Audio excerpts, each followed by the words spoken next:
What if every sailor's warning, every ancient drawing, every unexplained sighting was trying to tell us something? Tonight, we're diving into the question people have whispered for centuries. Do mermaids exist?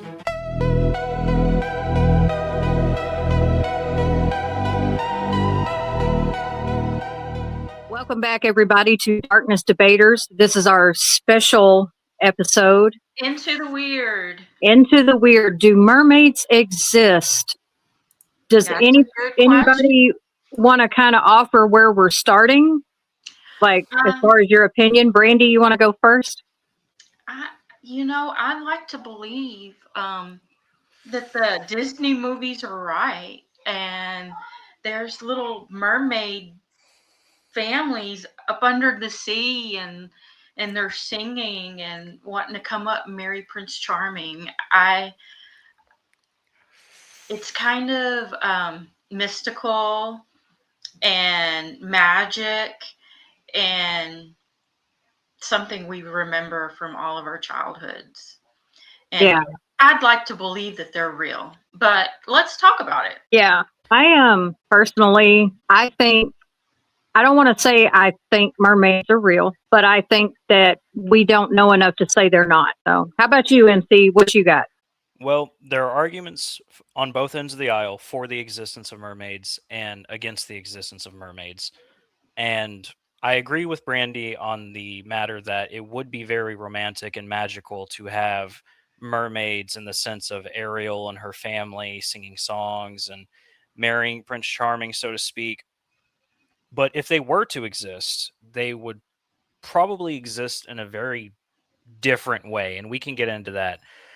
That being said, everything that I've seen and what I've been able to gather, again, from my armchair research, is that there's not a lot of evidence that supports them still existing. And you say still, like maybe they used to exist?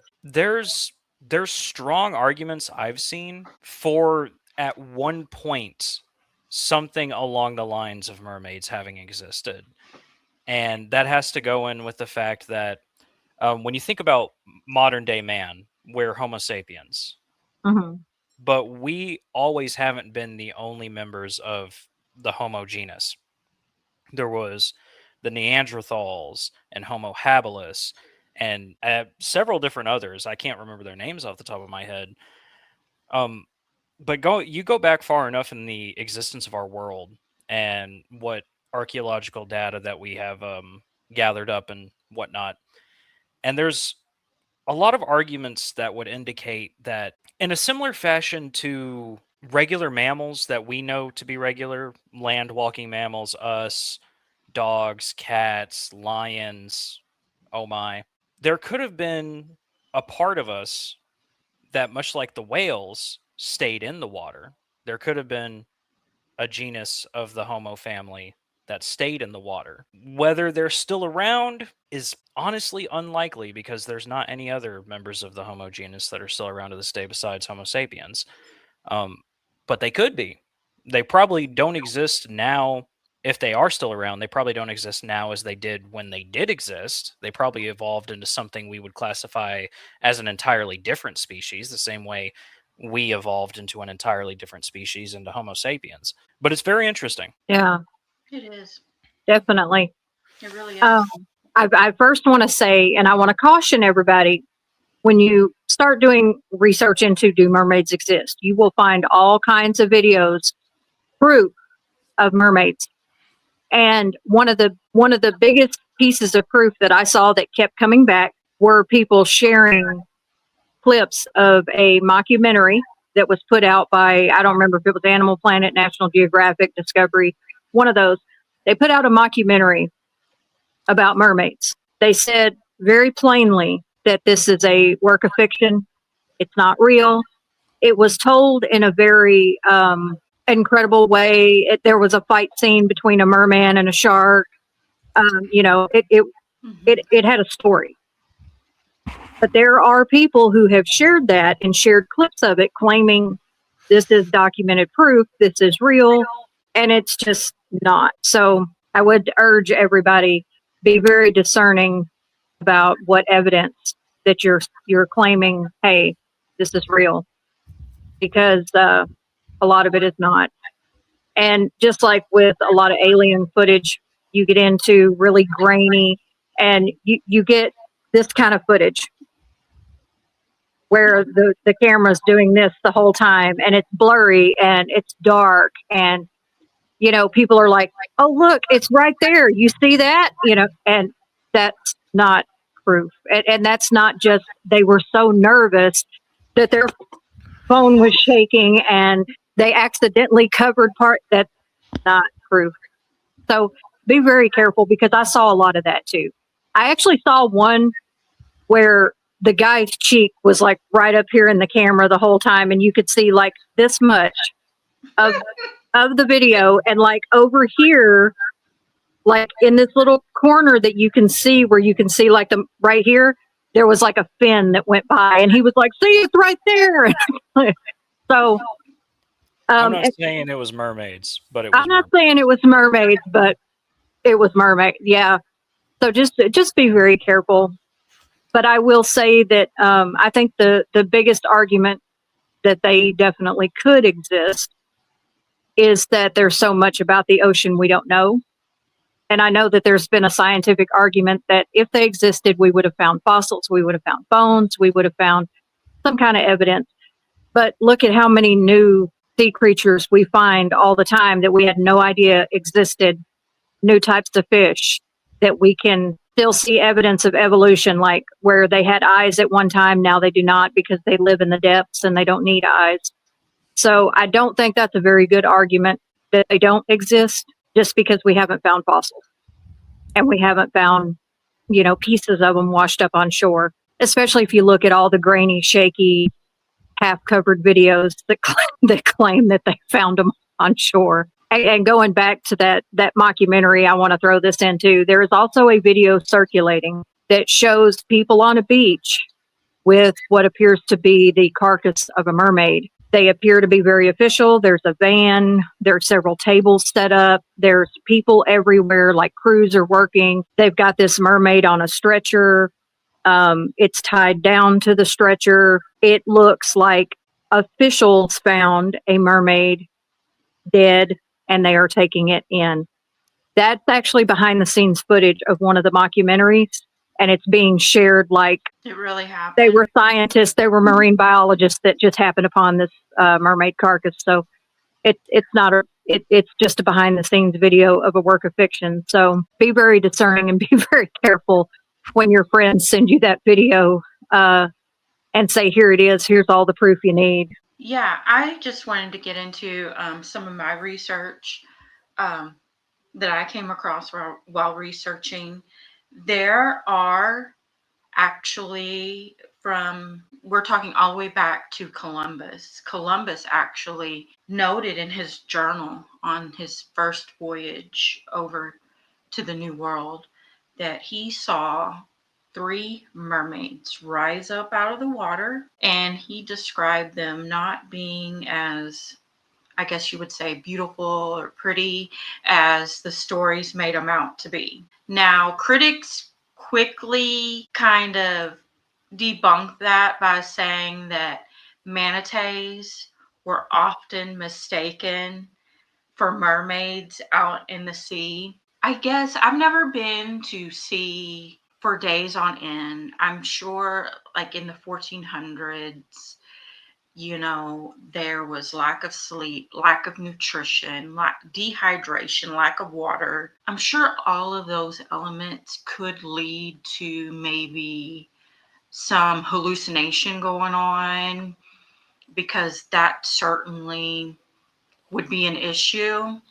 And I was just wondering if MC had any insight on any of this as well. Hallucinating and mistaking a manatee for a mermaid. Yeah. Is that a thing? So yes, and sometimes hallucinations definitely factor into it to a certain extent, but even irregardless of the hallucinations themselves, manatees for a long time have been mistaken for mermaids. And Really? it's because they have a very anthropomorphic kind of build, I would say. They still have, you know, the bottom end flippers and whatnot, but they're very mammalian in their actions. And Mm. their fun fact, they're freshwater creatures. They live in seawater, or they live in salt water, but they're freshwater creatures. Hmm. Really? Didn't know that. Yes. I didn't know They'll that. the hallucinations part, by and large, has a lot to do with a combination of factors. As you mentioned, there would be lack of nutrition, dehydration. Those can be very strong contributing factors, especially if it starts to mess with their blood pressure and their electrolytes and whatnot. But then you get into exposure, because a lot of these ship crews didn't spend their entire day beneath deck. They were on the deck doing their jobs because they had to. Otherwise, they're not making it home or they're not making it to their destination. So they're under the sun or they're in blistering storms for hours upon hours and days upon days on end. That contributes a lot to the exhaustion, that contributes a lot to heat stroke and things of that nature. And then you get into the fact that there was a at the time a very misunderstood bacteria that would grow on bread. I forget the exact name of it, but this bacteria will make you trip, so to speak, like a drug. And Okay. it's caused a lot of hallucinations, not just with ship crews, but with, you know, the human the human race at large, as long as we've been making bread and storing it. That's responsible for a lot of hallucinations far before Columbus's time, going back to the Roman era and possibly before. I mean, we don't have a lot of we don't know because the records when people talk about the fantastical things that they witness, such as monsters or dragons or angels or demons or anything of the sort, they don't mention what they ate that day. That's true. Um, That's true. so we can't really confirm that, but that is, I believe, a contributing factor to these hallucinations as well. It very well could be. And you're right. Most people don't go into, I saw a mermaid and for breakfast I had eggs and bacon and toast. But I actually did see a guy that was interviewing people who they were actually saying they had seen giant Nephilim, which we'll do a show about that because it's interesting. Um, but he said that he was interviewing this guy who said he had seen these giants and watched them eat somebody, and it was pretty horrific. And he was like, "And what is your diet like?" And I didn't understand what that had to do with anything, but apparently there's that bacteria that you're talking about. I'll see if it's the same one, It's but the but the one in the area that they're in, there is a bacteria that causes hallucinations, and it was running rampant in this village that saw all these giants. So it kind the of it got debunked pretty quick because they were all they in blood tests they found out that all of them had this virus like in pretty high levels in their system. But the it was interesting. the bacteria that I'm talking about is called ergot or ergot if you're French. ERGOT. And it's a very common bacteria that ends up on bread, especially if you store it, especially if you're a village that's preparing for winter or if you're the crew of a ship that's preparing for a 3-month voyage. Yeah, And I believe it's not I believe it stays on the flour and the grain itself, and it's if you make bread with that, which is why we don't have a lot of it these days because obviously we can test the grain and the flour before we make bread with it, and so people aren't walking around tripping balls all the time. But does anybody else kind of wish we would stop testing for that bacteria? no, because while it sounds fun, there was actually a case. This is getting a little bit off topic, but there was a case of an entire village that came down with what was known as the dancing plague. One I was person thinking about that. one person went out in the middle of the town square one day and just started dancing, and they would not stop. They danced to the point they died of exhaustion, Yeah, and it was a and big thing. That's a thing. every couple of hours every couple of hours, It's not funny. other people from the village would join them. And I think at the end of it, it was around 50 people, and they had doctors that showed up. They even had the local church send priests and nuns out. And the priests basically said they just have to dance the demons out of them, so we're going to support this. They brought a band out and everything to play music for them to dance. And eventually these 50 people either danced until they passed out and they kind of snapped out of it after that, or they literally danced until they died. Yeah. I've seen a lot of reports about that. And did they find that bacteria was at the heart of that? It's believed. So that believed. was I would say a couple of 100 years ago now. I've So there's seen no telling. Yeah, I've seen a lot of coverage of that as it was a supernatural thing, and it's always, oh, this demon caused this, or this ghost that was haunting this one house caused this. And I haven't ever really, I don't think I've seen anything with a more scientific explanation. I'm sure there is. I'm sure there's plenty of research about that bacteria. But And yes, it definitely contributed to the hallucinations yeah, of Columbus and seeing mermaids where there were really manatees or where there were really dolphins. yeah, Things that make kind of human-like noises, and you can kind of sort of from a distance, if you're baked in the sun for days on end and you're dehydrated, you can be like, yeah, that's just a really, really, really person. Yeah. remember, we're not on in-flight history, so I have to bleep stuff out. My mistake. That's okay. I can bleep it. Back to mermaids. Talking about the hallucinations, there's actually a lot of psychology about, especially if you've heard stories. Like if I were to go on a ship and go out to the ocean, and be gone for days and go through storms, probably not have access to all the clean drinking water, maybe not all the nutrition I should have. Psychologically, it would be very easy for me to hallucinate.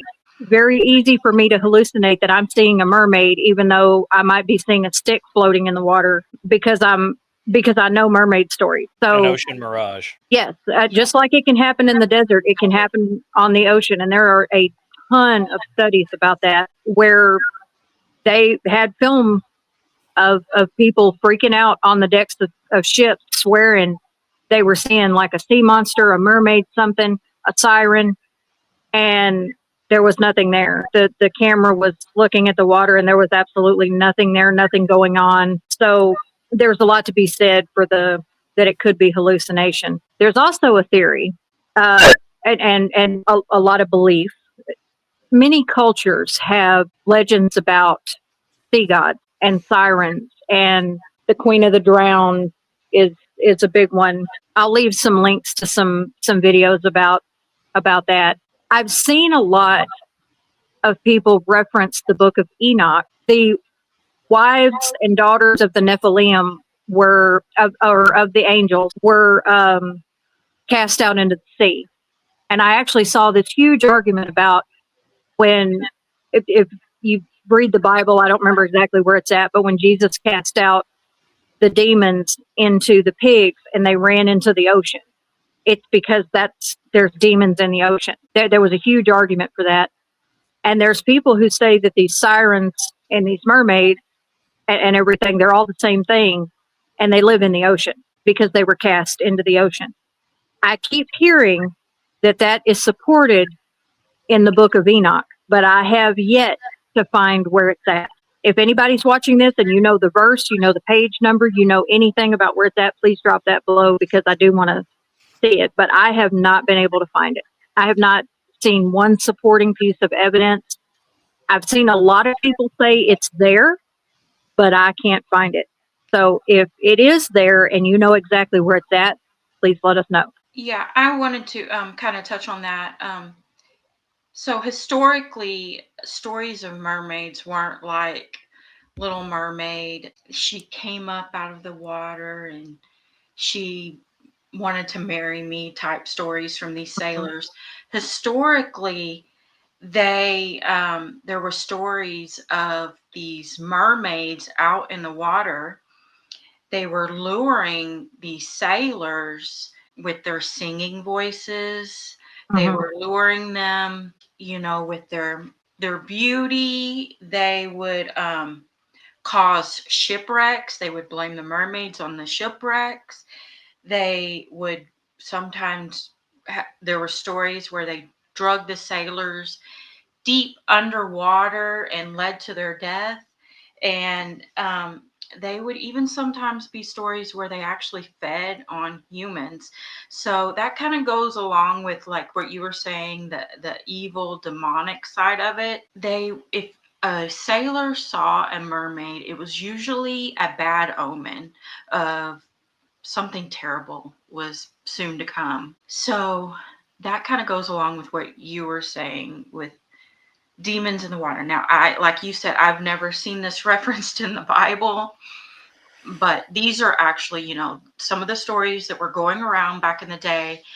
And again, if you want to believe that, or kind of believe that maybe their fatigue and their tiredness and hallucinations and they're out there tripping balls, and these things are happening to them because of that, or if there was actually mermaids out there just out there for all the evil, that's up to interpretation. Those are the things I found in my research. Yeah, for sure. I haven't seen anything yet that I can't pick it apart.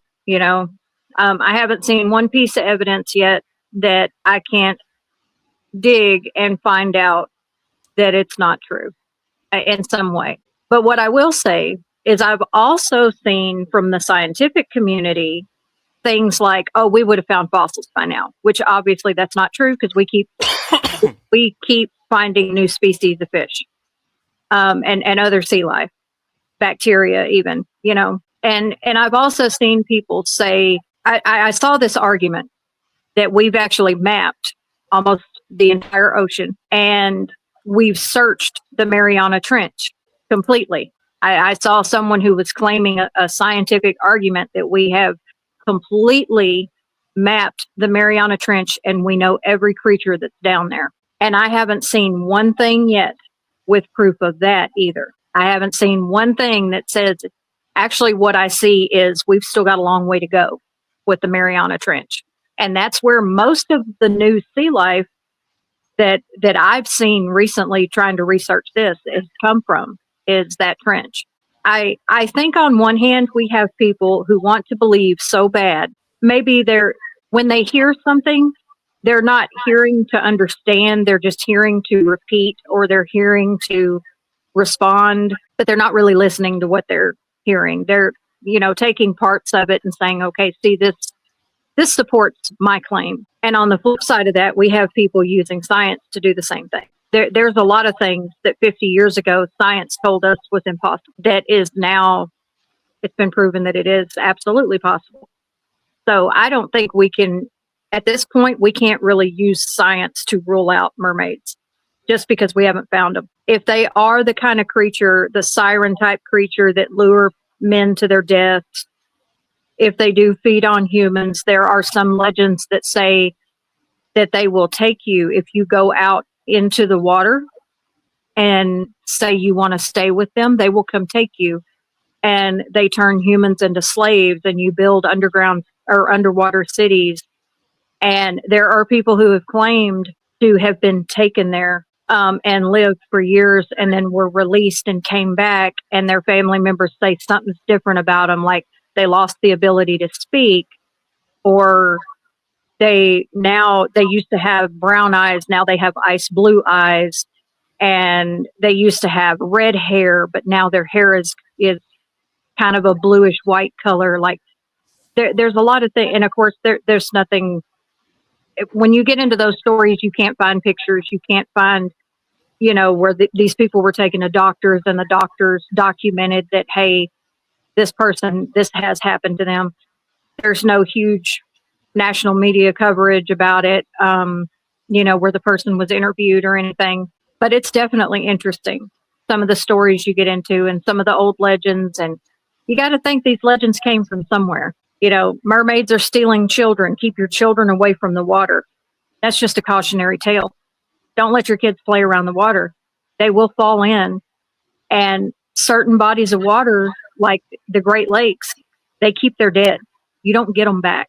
So I can understand how maybe many, many years ago, people didn't say, well, it's because of water density and temperature and stuff like that that the bodies go under and they don't come back up. It's that there's an underground mermaid city and they stole my child. I can understand people having those kind of stories as a way to cope. Absolutely. But I personally, I think I'm not going to say they do exist or don't exist. I think it's far more likely that they do than they don't. But like MC said, I don't think they exist the way we think they exist. Like they're not looking like Ariel from the Disney movies. They're not looking like the mermaids in the Pirates of the Caribbean, where they're just these beautiful women.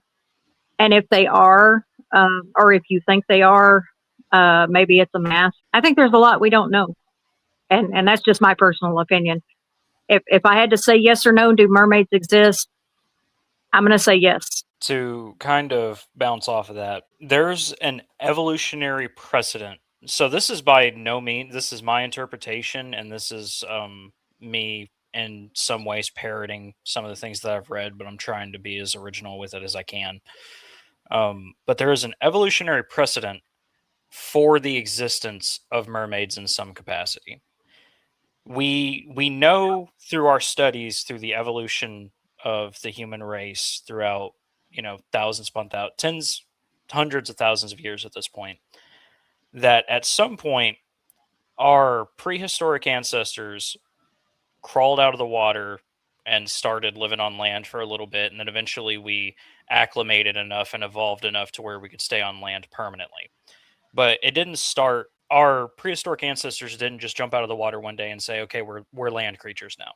They had to acclimate themselves to it. The thing is that when you have such a huge evolutionary leap like that, you're going to have a certain subset of the species that stays behind. There's a lot of, like, I forget which mammal it is specifically that whale, I think it's horses, that horses and whales share a common ancestor.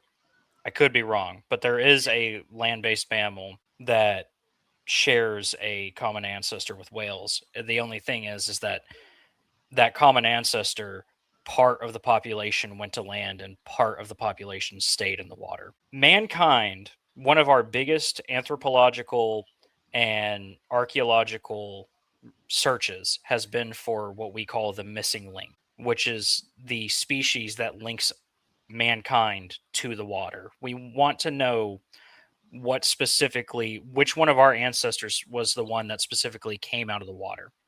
And we haven't found it yet. Science supports that we did, because most land life, with the exception of some plants and bacteria, came out of the water. So it's reasonable to assume that mankind at some point or another came out of the water and started splashing around in the mud. But we have not found any evidence of that yet, the same way we haven't found any fossils of mermaids. Doesn't make it any less true. So, do mermaids still exist today? Most likely not. And the reason I say that is because mankind has been exploring these waters. We have had seafaring civilizations for thousands of years now. And we have had documentations of vastly different experiences at sea, some that have been proven, such as the Kraken, which we know now is the giant squid, which we thought didn't exist up until recent memory when we actually started finding them. And then, like, sea dragons. Like, obviously we don't have sea dragons running around. That'd be one heck of a headache for shipping. But at the same time, if they were still to exist and we have not discovered them yet, they have either evolved to where they view us as a threat, or they have evolved to live below what is known as the midnight zone in the ocean, which is up to 1,000 meters and below. And this is where deep sea gigantism starts taking place.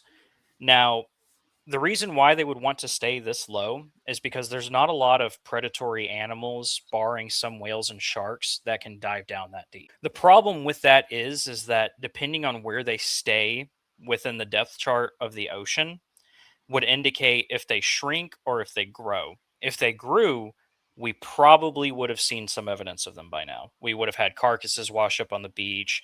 We would have seen them in the digestive tract of animals that get, caught and brought up. So it's equally likely that if they do still exist, they've shrunk and they're way smaller than we think they would be, and that they look like something entirely different than what we would expect. It's very interesting because, like I said, there's an evolutionary precedent for them existing at one point. Whether or not they exist to this day, that's the question that nobody can answer, because we thought that dinosaurs were extinct for the longest time, and we thought that mammoths had been extinct for the longest time, and then we found out that there were mammoths that had survived up until the 17 and 1800s, and we found out that there were dinosaurs that had survived until the medieval era, when Mhm. there were, or pre-medieval era, where there Yeah. were some ancient kings that had taken dragons as pets, and those dragons ended up being descendants of dinosaurs. So there's a lot there's a lot that you could look at that makes you say there's a really strong case for something like this existing. Do they have hair? Probably not. Hair creates drag in water. They Hmm. can't use they can't swim nearly as efficiently to hunt, catch other prey, evade predators if they have hair. Do they even have a face? Do they have eyes? I mean, these are all things that, we can't and may not ever be able to answer. Hopefully one day we can. I will leave off with this. Mankind has an instinctual trigger, and a lot of people in the anthropological and the archaeological, circles of study view this as us being able to recognize other homo species such as the Neanderthals or habilis as predators, because they look a lot like us, but they aren't us, and they will eat us, enslave us, do whatever they want. And it's what's called the uncanny valley effect, at least in internet circles. It's called the uncanny valley effect, which is where if you look at something that it looks like it should be right, but there's just something off about it. There's just one or two details that are wrong with it. You get this fear that crawls up the back, and it happens for every human. That's one of the big. It was really big. It's not really so big anymore, but it was really big over the internet over the last 3 or 4 years, with liminal spaces and uncanny valleys, where you have a person who is standing in a picture and they're just a little taller than a person should be, or their arms are a little longer than someone should be, or their eyes are a little bigger than they should be, and it sends this innate shiver of fear that wants to put a human in fight or flight. And that could be an argument for why people have been afraid of mermaids for so long.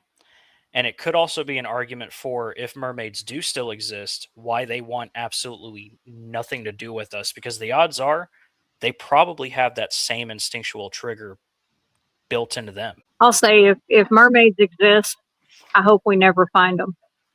Honestly, I hope we never find them. There are some people that think that there are mermaids in Area 51. I hope not. I hope we never find them. It would be a huge scientific discovery. I think it would help understand a lot of what it means to be human if we did find them. But if they like, considering that they've lived in the ocean their entire lives and they haven't had to adapt the same way we have, they probably wouldn't be as intelligent as we are. They may be as intelligent as an octopus, about the same as a toddler. So I don't think we would have too much to fear from them, unless they decided to start forming packs and hunting people at sea, which again, No, we I'm more concerned with what we would do to them, not what they could do to us, but what we would do to them. that's a good point. So, Good point. what do you think, Brandy? It's your turn. Um, yeah, y'all both have brought up some really interesting points, and I'm leaning against mermaids existing. You know, there were supposedly all these interactions with sailors, you know, with mermaids dragging them underwater and feeding on them and singing to them and luring them where they shouldn't be and coming out of the water and checking out the ship as it's passing by. I just feel like with all this interaction with humans, I think surely we would have found something of them by now.